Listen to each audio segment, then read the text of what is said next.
Hello student, डोमरा classes में आपका स्वागत है। बेटा, प्रीवियस वीडियो में माइक्रो ऑर्गेनिजम्स क्या हैं, कितने टाइप्स के होते हैं, इनके बारे में देखा था।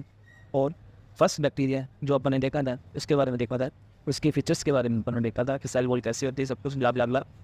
आज का जो टॉपिक रहेगा वो रहेगा टाइप्स ऑफ बैक्टीरिया। अब अपने ये देखेंगे कि बैक्टीरिया कितने टाइप्स के होते हैं। जनरली अपन ने तो उनके बारे में पढ़ लिया कि सेल वॉल की होती है नहीं होती, सेल मेम्ब्रेन होती है नहीं होती, सब कुछ अपन ने देख लिया। अब देखेंगे टाइप्स कि जो बैक्टीरिया हैं वो कितने टाइप्स के होती हैं। लेकिन उसको देखने से पहले, टाइप्स को देखने से पहले बैक्टीरिया के जो मेन फीचर्स हैं उसको एक बार रिकॉल कर लेते हैं, एक बार वापस से देख लेते हैं। ये तो आपको सबको पता है सूक्ष्म जीव की भाषा में, तो आगे देख लेते हैं। क्या याद रखना है? मेन चीज़ें जो आपको याद रखनी है वो ये याद रखना है कि सूक्ष्म जीव के अध्ययन को क्या कहा जाता है? Micro biology. और इसके पिता कौन है? लुवेन होक। एक तो ये आपको याद रखना है। नेक्स्ट आपको क्या जानना है कि जो माइक्रो ऑर्गेनिज्म है जो उसमें जो जीवाणु है वो कौन सी जगत का आता है? मोनेरा जगत का। दो क्वेश्चन होंगे। और मोनेरा जगत में सारी की सारी क्या आती हैं? प्रोकैरियोट्स आते हैं। क्या आते हैं? जो भी जितने सारे के सारे क्या आते हैं? प्रोकैरियोट्स आते हैं। ये जो जीवाणु है बैक्टीरिया, ये भी क्या है? एक प्रोकैरियोट है। तो ये इसके अंदर जो केंद्रक होता है वो सुविकसित नहीं होता। आगे चले, तीसरा पॉइंट क्या याद रखना है आपने को? हाँ, तीसरा पॉइंट याद रखना है कि बैक्टीरिया शब्द किसने दिया? बैक्टीरिया शब्द दिया एरनबर्ग ने।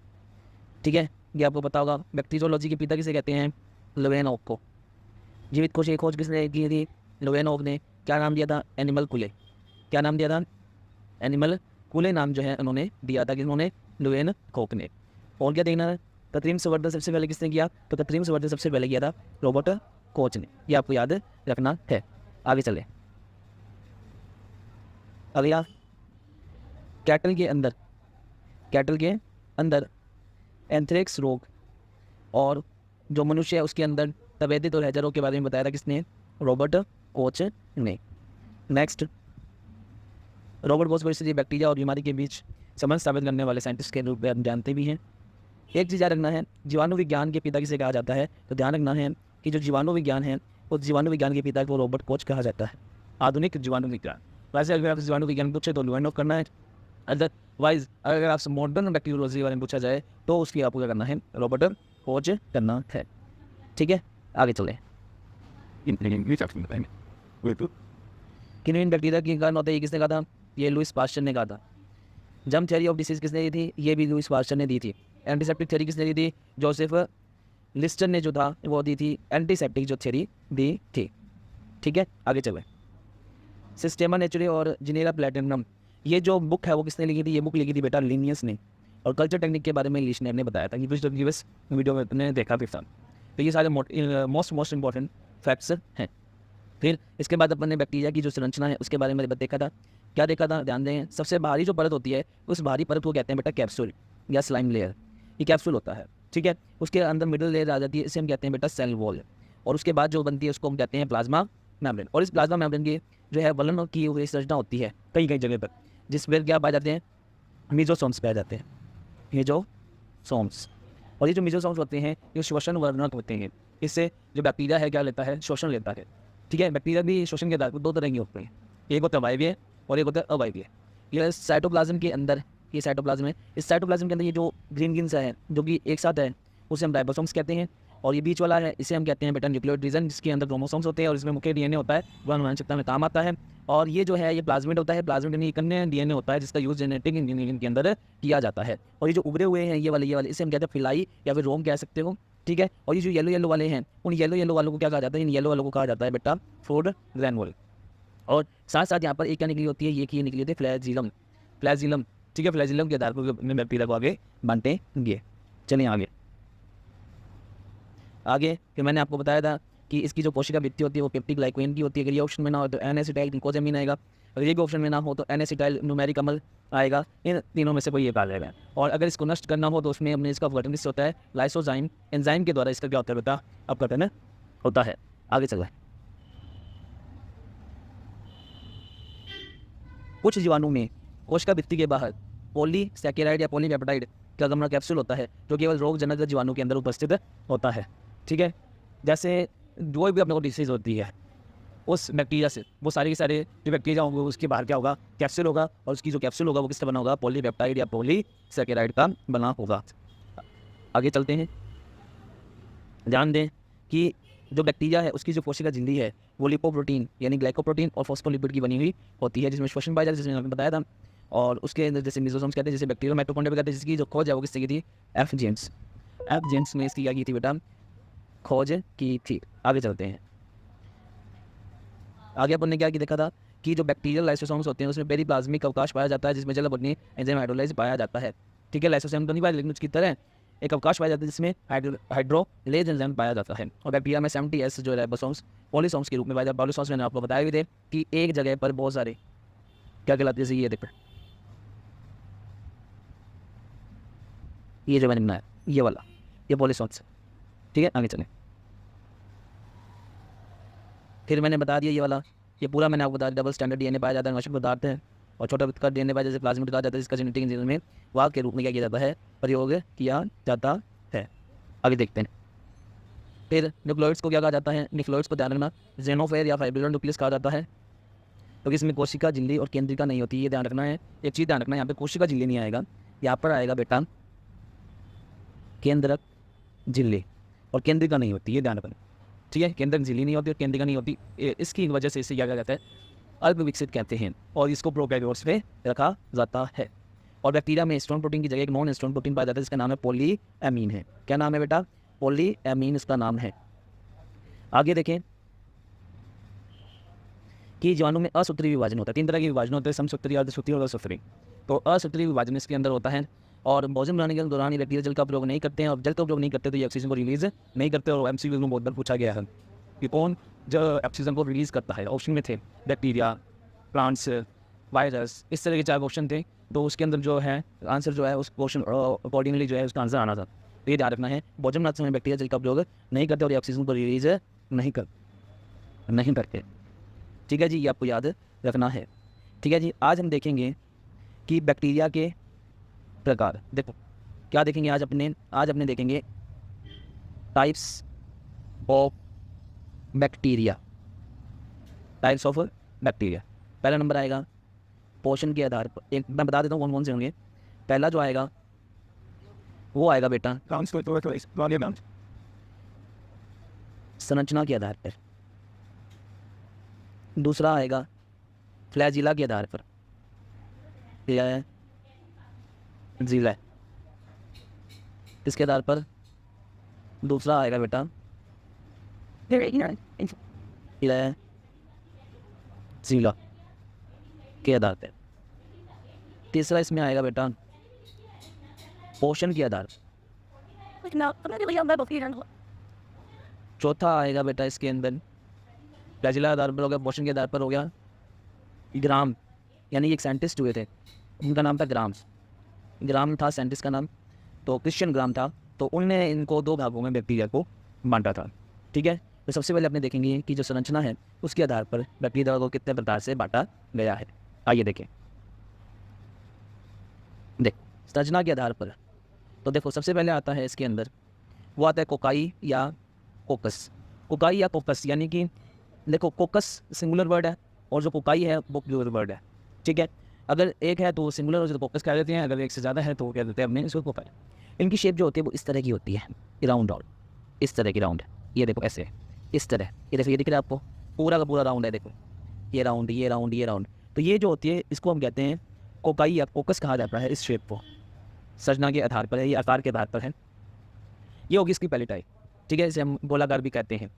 दूसरी टाइप की अगर अपने बात करें तो दूसरी टाइप देखो क्या कहलाते हैं, वो कहलाती है बेटा बेसिलाई या बेसिलस। क्या कहलाती है? बेसिलाई, या कह सकते हो आपको इसको बेसिलस।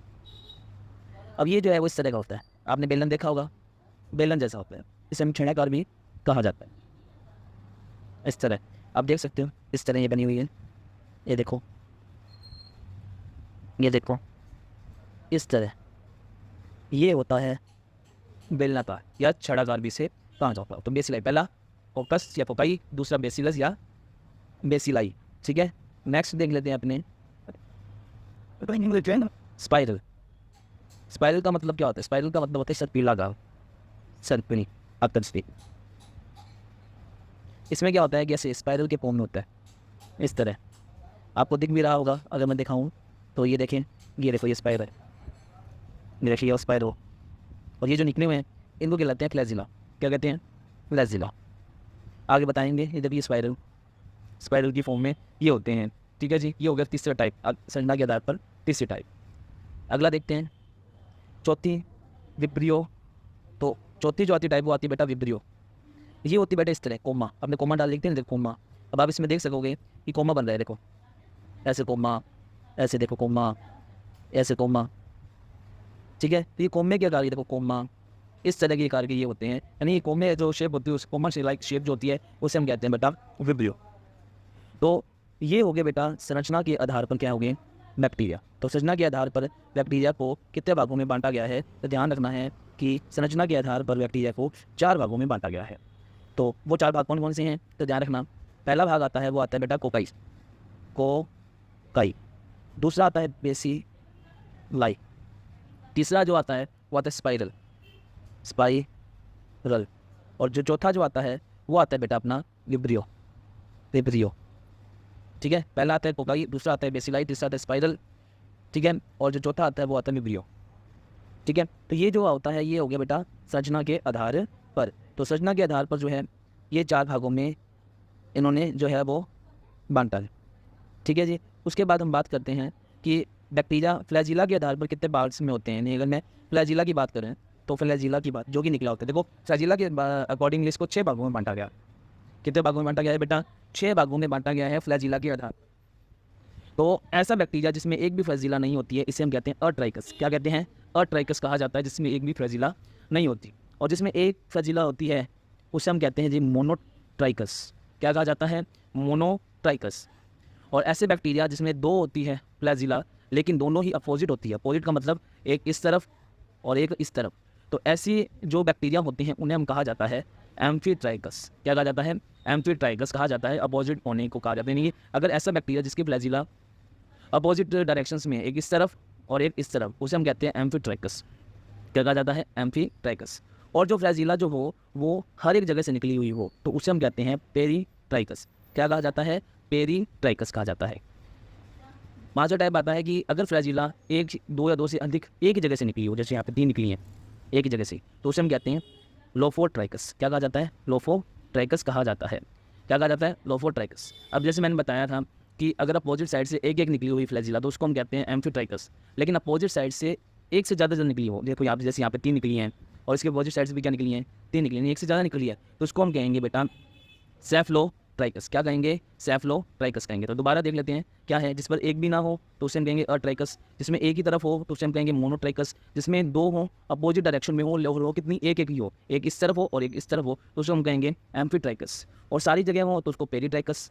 अब एक से ज़्यादा एक ही जगह पर हो तो उसे हम कहेंगे लोपोट्राइकस। और जब अपोजिट साइड्स में एक से ज़्यादा हो, जैसे यहाँ पे 3 आ गई, यहाँ पे भी 3 आ गई, तो उसको हम कहेंगे सिफेलोट्राइकस। तो आपसे ये पूछा जाए कि फ्लैजिला के आधार पर बैक्टीरिया को कितने भागों में बांटा गया है, तो बैक्टीरिया के आधार पर जो फ्लैजिला के आधार पर जो बैक्टीरिया है उसको बांटा गया बेटा 6 भागों में।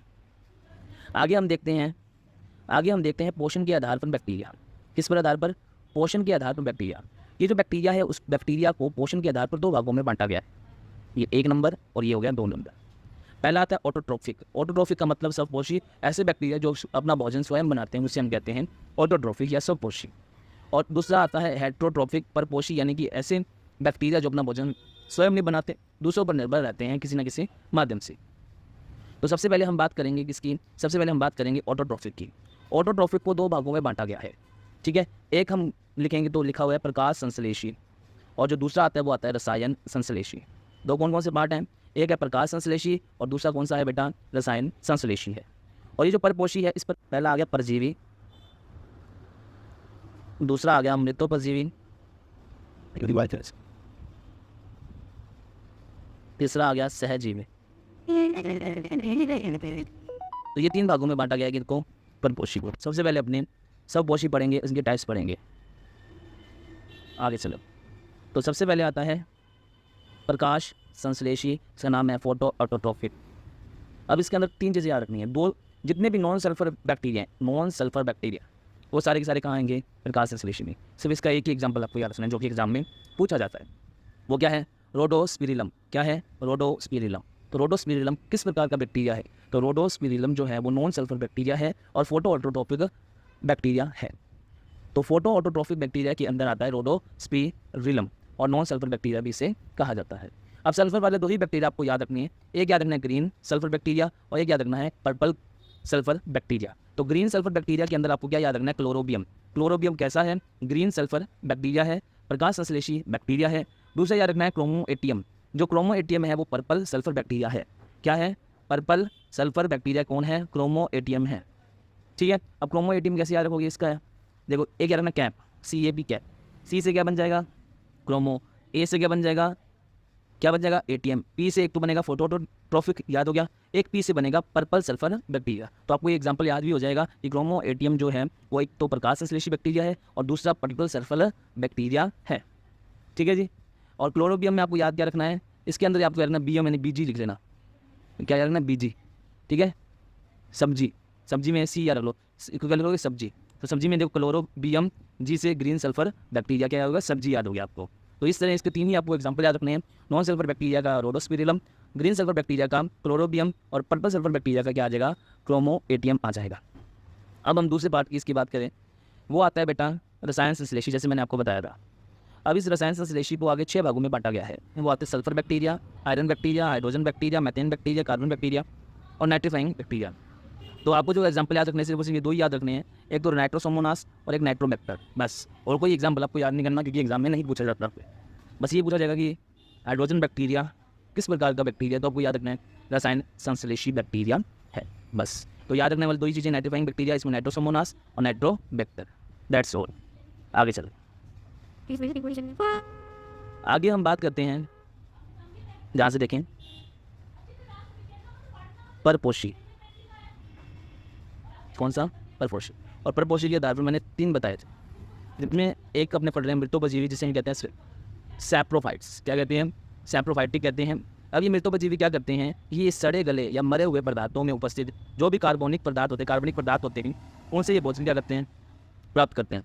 ये करते क्या हैं, ये जटिल कार्बनिक जो पदार्थ होते हैं उनको सरल कार्बनिक पदार्थों में चेंज कर देते हैं। जैसे अब देखो, जटिल कार्बनिक पदार्थ जो कि कॉम्प्लेक्स होता है, जिसका फॉर्मूला क्या होता है, कॉम्प्लेक्स होता है, वो जटिल हो गया, उसको सरल कार्बनिक पदार्थ जिसका फॉर्मूला इजी होता है उसके अंदर इसको ब्रेक कर देते हैं। कौन से, मृतोपजीवी, कौन, मृतोपजीवी बैक्टीरिया। इसका एग्जाम्पल बहुत ही अच्छा है, वो याद रखना है, बहुत ही इंपॉर्टेंट है, स्यूडोमोनास। स्यूडोमोनास जो है वो आपको एग्जाम्पल याद रखना है, ये कैसा है, ये मृतोपजीवी है, ये सड़े गले या मरे पदार्थों से वो उपस्थित कार्बनिक पदार्थों से अपना पोषण प्राप्त करते हैं। एक ही एग्जाम्पल याद रखना है, क्या है, स्यूडोमोनास। किसका एग्जाम्पल है, मृतोपजीवी का एग्जाम्पल है। किस में आता है, परपोषी में आता है, बस। अगला देखें, अगला अगर हमने देखें बेटा तो वो आता है बेटा परजीवी। क्या आता है, परजीवी। अब परजीवी को पैरासाइटिक कहा जाता है। अब पैरासाइटिक के नाम से ये पोषण दूसरों जीवों से प्राप्त करते हैं। वो तो सड़े गले या मरे हुए जीवों से प्राप्त करते हैं, लेकिन ये जिंदा जो होते हैं जीव उनसे प्राप्त करते हैं। जैसे मैंने आपको बताया था सभी रोगजनक बैक्टीरिया। अब सभी रोगजनक बैक्टीरिया किसमें होते हैं, डिसीज़। जिससे अपने क्या होती है बेटा, डिसीज़ होती है। उस डिसीज़ जो होती है वो अपने को बैक्टीरिया के कारण जो भी होती है डिसीज़, उसके अंदर ये होते हैं उपस्थित। हेमोफिलस इन्फ्लुएंजा इसका एक एग्जाम्पल भी है। और इसमें इसके अलावा कुछ लाभदायक बैक्टीरिया भी हैं, जैसे ई कोलाई बैक्टीरिया जो कि अपनी बड़ी आंत के अंदर होता है। और ये जो बैक्टीरिया होता है ये बहुत ही ज़्यादा अपने को लाभदायक है, बहुत ही अपने जो है अच्छा बैक्टीरिया है अपने लिए। ठीक है, तो ये अच्छा बैक्टीरिया है ई कोलाई बैक्टीरिया अपने लिए, ये आपको याद रखना है। तो परजीवी के अंदर पोषण जो है वो दूसरे जीवों से प्राप्त करते हैं। सभी रोगजनक बैक्टीरिया जो कि अपने को बैक्टीरिया से डिसीज होती है वो सारे उसमें ही आ जाएंगे। और हेमोफिलस इन्फ्लुएंजा में से एक है। और कुछ लाभदायक बैक्टीरिया जैसे ई कोलाई बैक्टीरिया जो कि बड़ी आंत में क्या है, पाया जाता है। आगे देखें, सहजीवी, सिम्बायोटिक। सिम्बायोटिक ये अपना भोजन दूसरे जीवों के साथ सहजीवी संबंध यानी कि बनाकर प्राप्त करते हैं, यानी एक दूसरे के ऊपर निर्भर करते हैं कि कुछ पार्ट यानी कुछ भोजन का पार्ट वो उसको देता है। यानी कि जैसे हम बात कर लेते हैं, एग्जांपल ले लेते हैं, राइजोबियम का दलहनी पौधे के साथ सहजीवी संबंध है। अब देखो, दलहनी पौधा और राइजोबियम। अब राइजोबियम और दलहनी पौधे में क्या डिफरेंस है, कि जो दलहनी पौधा है वो राइजोबियम को क्या देता है, सुरक्षा देता है। और जो राइजोबियम है वो दलहनी पौधे को क्या करता है, उसको ज़्यादा पावरफुल बनाता है। क्या बनाता है, पावरफुल, जिससे कि मिट्टी है उसकी क्या बढ़ती है, उर्वरता जो है वो बढ़ती है, उपजाऊ बनाता है मिट्टी को। इसकी जो जड़ों के अंदर होता है दलहनी पौधों की, दलहनी पौधा अपने इसको जगह देता है रहने की। और ये क्या करता है, वहाँ की जो मिट्टी आसपास की उसको क्या कर देता है, उपजाऊ बना देता है। कौन, राइजोबियम। तो ये ध्यान रखना है, सहजीवी में राइजोबियम का दलहनी पौधों के साथ सहजीवी संबंध होता है। आगे हम देखें कि टाइप्स ऑफ बैक्टीरिया। ग्राम के आधार पर मैंने बताया था, क्रिश्चियन ग्राम जो है नाम का साइंटिस्ट था, ठीक है, क्रिश्चियन ग्राम। उन्होंने क्या किया, उन्होंने ग्राम स्टेन टेस्ट किया। क्या किया, उन्होंने क्रिश्चियन ग्राम ने क्या किया, ग्राम स्टेन टेस्ट। अब जिन्होंने ग्राम स्टेन टेस्ट किया कि ऐसे बैक्टीरिया जो ग्राम स्टेन टेस्ट में वॉयलेट कलर देते हैं उन्हें तो कह दिया ग्राम पॉजिटिव, और जो वॉयलेट कलर नहीं देते, बैंगनी कलर नहीं देते, उन्हें क्या कह दिया, ग्राम नेगेटिव बैक्टीरिया। तो ग्राम पॉजिटिव बैक्टीरिया जो ग्राम स्टेन टेस्ट में वॉयलेट कलर देते हैं, बैंगनी कलर देते हैं, उन्हें तो कह दिया ग्राम पॉजिटिव बैक्टीरिया, और जो नहीं देते उन्हें कह दिया ग्राम नेगेटिव बैक्टीरिया। आगे इन्होंने इसकी स्ट्रक्चर्स भी बताई थी कि किस तरह के बैक्टीरिया में क्या क्या चीज़ें पाई जाती हैं। देखें कि ये वे बैक्टीरिया होते हैं, ग्राम पॉजिटिव की बात कर रहा हूँ, कि ये वे बैक्टीरिया होते हैं जो ग्राम स्टेन टेस्ट को सकारात्मक परिणाम देते हैं, अर्थात क्रिस्टल वॉयलेट का दाग उठाते हैं, यानी कि ये क्या करते हैं, वॉयलेट कलर के अंदर परिवर्तित हो जाते हैं, यानी कि बैंगनी कलर देते हैं। ठीक है, उसे हम कहते हैं सकारात्मक परिणाम ग्राम स्टेन टेस्ट में, तो उसे हम क्या कहते हैं, बैक्टीरिया को ग्राम पॉजिटिव बैक्टीरिया कहते हैं। आगे देखें, आगे कि ये एंटीबायोटिक दवाएं जो होती हैं उसके प्रति अधिक प्रतिरोधी होते हैं। ऐसे बैक्टीरिया जो ग्राम पॉजिटिव बैक्टीरिया जो होते हैं वो एंटीबायोटिक्स के प्रति क्या होते हैं, अधिक प्रतिरोधी होते हैं, यानी कि उनके लड़ने की जो पावर होती है वो ज़्यादा होती है। ग्राम पॉजिटिव बैक्टीरिया के पास एंटीबायोटिक दवाइयों से लड़ने की जो शक्ति होती है वो ज़्यादा होती है। एक चीज़ ये याद रखना है आपको, सभी मेन चीज़ें हैं, सभी को आपको याद रखना है। क्वेश्चन ये आ जाएगा कि इनमें से असत्य कौन सा है। ठीक है, इनकी कोशिका भित्ति में केवल एक परत होती है जिसे हम मोनोलेयर्ड कहा जाता है। ठीक है, कोशिका भित्ति जो इनकी बनी होती है वो एक लेयर की होती है, मैं आगे आपको बताऊंगा। कोशिका भित्ति सीधी होती है और मोटी होती है, हाँ एक लेयर होती है और मोटी होती है, एक लेयर होती है और मोटी होती है, लगभग से 100 से 200 एंगस्ट्रम की होती है। ठीक है जी, 100 से 200 एंगस्ट्रम की होती है, मोटी होती है, ये एक होती है लेकिन मोटी होती है। और इसमें ध्यान रखना है आपको एक चीज़ और क्या याद रखनी है, वो ये वाली है कि कोशिका भित्ति और कोशिका झिल्ली एक दूसरे से घनिष्ठ रूप से जुड़े होते हैं, यानी कि एक दूसरे को बाउंड किए होते हैं, मिक्स रूप में। ठीक है जी, और ध्यान आपको याद रखना है कि जो कोशिका भित्ति होती है उसमें जो लिपिड की मात्रा है वो बहुत कम होती है। ये इंपॉर्टेंट कि इसमें लिपिड की जो मात्रा है वो क्या होती है, बहुत कम होती है। लिपिड की मात्रा क्या होती है बेटा, बहुत कम होती है, किसके अंदर, इनकी कोशिका भित्ति के अंदर। और इनकी जो आंतरिक परत होती है उसमें म्यूरिन या म्यूकोपेप्टाइड सामग्री जो होती है, जो आंतरिक, जैसे मैंने बताया था, आंतरिक जो सतह होती है, परत होती है, उसमें म्यूरिन और म्यूकोपेप्टाइड सामग्री कितने परसेंट होती है, 70 से 80% होती है। ये भी इंपॉर्टेंट है, लेकिन आपको परसेंट यानी बस ज़्यादा होती है, इतना याद रखना है। और ग्राम पॉजिटिव बैक्टीरिया में जो मीजोसोम्स होते हैं वो ज़्यादा विकसित होते हैं, यानी ज़्यादा श्वसन करते हैं। और इसके एग्जाम्पल आपको याद रखना है, क्योंकि एग्जाम में पूछा जाता है कि इनमें से कौन सा बैक्टीरिया ग्राम पॉजिटिव है, कौन सा बैक्टीरिया ग्राम नेगेटिव है। तो ग्राम पॉजिटिव जो बैक्टीरिया होते हैं वो है diplococcus निमोनियाई, Salmonella typhi, Streptococcus pathogens, staphylococcus aureus. तो कौन कौन से हैं, तो याद रखना है, एक तो डिप्लोकोकस निमोनियाई, एक साल्मोनेला टाइफी, एक आता है स्ट्रेप्टोकोकस पैथोजेंस, और चौथा आता है स्टेफिलोकोकस ऑरियस। तो स्टेफिलोकोकस ऑरियस जो है वो इसके एग्जाम्पल हो गए। तो 4 ही एग्जाम्पल हैं इसकी, और इसमें से ही पूछे जाते हैं, इससे बाहर आपसे क्वेश्चन नहीं पूछा जाता। ठीक है जी, आगे चलें। 11वीं की बुक के अंदर सब कुछ दे रखा है आपको इसमें। ठीक है, आगे चलते हैं। अगला आता है gram negative bacteria. Gram negative bacteria, उसका पॉजिटिव लिखना है कि ये बैक्टीरिया क्रिस्टल वायलेट कलर को बनाए रखने में सक्षम नहीं होते, अतः ग्राम स्टेन टेस्ट को नकारात्मक परिणाम देते हैं, यानी ये वॉयलेट कलर नहीं देते। क्या देते, ये बैंगनी रंग नहीं देते, नहीं देते, यानी कि ये बैंगनी कलर जो है वो नहीं देते हैं। कौन बैक्टीरिया बैंगनी कलर नहीं देता, तो ध्यान रखने हैं कि ग्राम नेगेटिव बैक्टीरिया जो होते हैं वो क्या नहीं देते हैं, ग्राम जो क्या नहीं देते, बैंगनी कलर नहीं देते। आगे देखें, ये एंटीबायोटिक के प्रति ज़्यादा प्रतिरोधी नहीं होते, वो ज़्यादा प्रतिरोधी होते हैं लेकिन ज़्यादा प्रतिरोधी नहीं होते। सेम टू सेम, उसमें एक वन लेयर होती थी, इसमें 2 लेयर होती है, एक बाहरी परत होती है जो कि लिपोपॉलीसैकेराइड की बनी होती है। तो क्वेश्चन ये आएगा कि ग्राम नेगेटिव बैक्टीरिया की जो बाहरी परत होती है वो किसकी बनी होती है। तो याद रखना है कि ग्राम पॉजिटिव बैक्टीरिया की जो बाहरी परत होती है वह लिपोपॉलीसैकेराइड लिपोपॉलीसैकेराइड की बनी होती है। पॉलीसैकेराइड आएगा यहाँ पे, लिपो मैं लिख देता हूँ यहाँ पर, लिपो लिपोपॉलीसैकेराइड,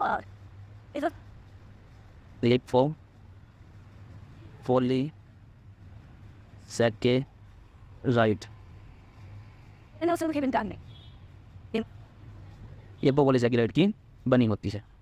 जबकि जो इसकी आंतरिक सतह होती है वो उसमें म्यूरिन की बनी होती है, म्यूरिन होता है। आंतरिक सतह में क्या होता है बेटा, म्यूरिन होता है। आगे चलते हैं,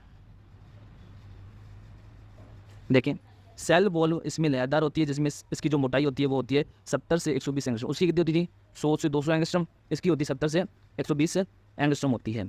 और कोशिका भित्ति में केवल प्लाज्मा झिल्ली के संपर्क में होती है कुछ जगह पे। देखो जैसे मैंने आपको बताया था कि जो ग्राम पॉजिटिव बैक्टीरिया होता है उसके अंदर कोशिका भित्ति और कोशिका झिल्ली के मध्य घनिष्ठ संबंध होता है, ढंग से जुड़ी होती है मिक्स रूप में।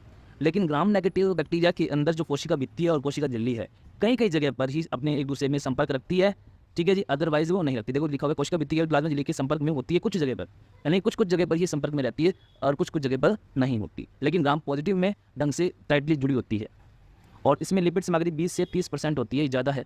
और मैंने आपको बताया था उसमें लिपिड सामग्री बहुत कम होती है, ठीक है। सेल वॉल में मैंने आपको बताया था उसमें लिपिड सामग्री ज़्यादा होती है, कम होती है। इसमें क्या होती है, ज़्यादा होती है, नहीं उसमें बहुत ही कम होती है। इसमें 20 से 30% है, उसमें तो बहुत ही कम होती है। और इसकी आंतरिक सतह में जो म्यूरिन होता है, जिसमें आपको बताया भी था 10 से 20% होता है, उसमें ज़्यादा होता है, ठीक है। उसमें 70 से 80% तक बताया था मैंने। इसमें मिजोसम या तो कम विकसित होते हैं या इसमें क्या होते हैं बेटा, अनुपस्थित, या तो होंगे ही नहीं मिजोसम्स, या फिर क्या होंगे बेटा, बहुत ही कम विकसित होते हैं, ठीक है। आगे चलते हैं, इसके भी एग्जाम्पल आपको याद रखने हैं। इसके एग्जाम्पल आपको क्या याद रखने हैं, आइए देख लेते हैं। अब इसके एग्जाम्पल अगर अपने देखें तो उसके अंदर जो आते हैं, एक आ गया हीमोफिलस इन्फ्लुएंजा, ठीक है, पहला विब्रियो कोलेरा, ठीक है, एस्चेरिचिया कोलाई, 3 है इन्फ्लुएंजा, हैजा और कोलाई। ऐसे याद रख लो, हीमोफिलस इन्फ्लुएंजा, विब्रियो, हैजा, एस्चेरिचिया कोलाई। अब डायग्राम के माध्यम से समझते हैं कि ये क्या क्या चीज़ें हैं, कि ग्राम पॉजिटिव क्या होता है, ग्राम नेगेटिव। पहले हम बात करते हैं ग्राम पॉजिटिव, ध्यान से देखें। ग्राम पॉजिटिव जैसे मैंने आपको बताया कि ये ग्राम पॉजिटिव बैक्टीरिया में मैंने आपको क्या बताया कि इसकी जो बाहरी लेयर होती है, इस बाहरी लेयर को कहते हैं सेल वॉल, ठीक है। ये किसकी बनी होती है, पेप्टिडोग्लाइकेन की। इसके नीचे क्या है, ये जो पर्पल कलर है उसको हम कहेंगे प्लाज्मा मेम्ब्रेन। और ये जो ग्रीन ग्रीन सा है उसे हम कहते हैं पेरीप्लाज्मिक स्पेस। बस ये 3 होती हैं, जैसे मैंने आपको बताया कि सिंगल लेयर होती है तो पेप्टिडोग्लाइकेन की होती है कोशिका भित्ति, जैसे मैंने आपको बताया भी था। और उसके बाद बीच में आता है पेरीप्लाज्मिक स्पेस और लास्ट में होती है इसके अंदर प्लाज्मा मेम्ब्रेन। बस ये होगा अपना ग्राम पॉजिटिव। बस ये 3 लेयर ही इसमें काम करती हैं। सबसे ज़्यादा अच्छी जो मजबूती है वो होती है पेप्टिडोग्लाइकेन की। अब दूसरी जो इसके अंदर आता है, दूसरी अगर मैं देखें तो इसके अंदर जो आता है वो आता है बेटा अपने पास ग्राम नेगेटिव बैक्टीरिया। अब ग्राम नेगेटिव बैक्टीरिया के अंदर पेरीप्लाज्मिक स्पेस 2 होते हैं, पेरीप्लाज्मिक स्पेस 2 होते हैं। आपको दिख रहा होगा ग्रीन ग्रीन वाला, एक ये वाला, एक ये वाला, ये ग्रीन ग्रीन वाला, ये होता है बेटा क्या, पेरीप्लाज्मिक स्पेस। उसके बाद देखा जाए तो इनर लेयर प्लाज्मा मेम्ब्रेन, ठीक है। फिर ये जो ब्लू कलर का है वो पेप्टिडोग्लाइकेन, जैसे मैंने आपको बताया था पेप्टिडोग्लाइकेन की वजह उसमें भी है। लेकिन इसके अंदर एक आउटर लेयर भी होती है, आउटर मेम्ब्रेन जिसे हम कहते हैं, जिसको मैंने बताया भी था लिपोपॉलीसैकेराइड एंड प्रोटीन की। ये इंपॉर्टेंट है कि ग्राम जो नेगेटिव होता है उस बैक्टीरिया की आउटर लेयर जो होती है वो किसकी बनी होती है, वो बनी होती है लिपोपॉलीसैकेराइड और प्रोटीन की बनी हुई होती है। तो ये हो गया मेरे पास ग्राम नेगेटिव। लेयर्स की बात करें तो इसके अंदर 1 layer, 2 layer, 3 layer, 4 layer, 5 layer. तो कितनी लेयर होती है, तो ध्यान रखना है कि ग्राम नेगेटिव के अंदर 5 लेयर होती है, ये ध्यान रखना है। और अगर आपसे ये पूछा जाए क्या ग्राम पॉजिटिव में कितनी लेयर होती है, 3 लेयर होती है बेटा, किसमें, ग्राम पॉजिटिव में होती है। और जो ग्राम नेगेटिव जो होता है उसके अंदर कितनी लेयर होती है, ग्राम नेगेटिव के अंदर जो होता है वो होती है 5 लेयर। आउटर लेयर किसकी बनी होती है, तो ध्यान रखना है इसकी जो आउटर लेयर होती है वो किसकी होती है बेटा, लिपोपॉलीसैकेराइड और प्रोटीन, ठीक है बच्चा। तो आज के लिए सेशन जो है वो यहीं पर अपने उसको रखेंगे, बाकी का जो होगा सेशन उसको अपने नेक्स्ट वीडियो के अंदर जो है कवर करेंगे, ठीक है। नेक्स्ट वीडियो में अपने क्या देखेंगे, अपने नेक्स्ट वीडियो के अंदर देखेंगे इम्पोर्टेंस ऑफ बैक्टीरिया, कि जो बैक्टीरिया है उसकी क्या इंपॉर्टेंस है डेली लाइफ के अंदर, ठीक है। यदि आपको आज का जो सेशन है वो अच्छा लगा हो तो उसे ज़्यादा से ज़्यादा क्या करें बेटा, लाइक करें, शेयर करें और सब्सक्राइब करें, ठीक है बेटा। अगर आप जितने ज़्यादा लाइक्स करेंगे, शेयर करें, सब्सक्राइब करेंगे, मेरा मोटिवेशन बढ़ेगा और मैं आपके लिए इससे भी अच्छी अच्छी वीडियोस बना कर लाऊंगा, जिससे कि आपको और ज़्यादा जो है कंपटीशन एग्जाम में क्या हो, फ़ायदा हो, ठीक है। और इसी आशा के साथ कि आप आगे इसको शेयर करेंगे। मिलते हैं नेक्स्ट वीडियो में, थैंक यू।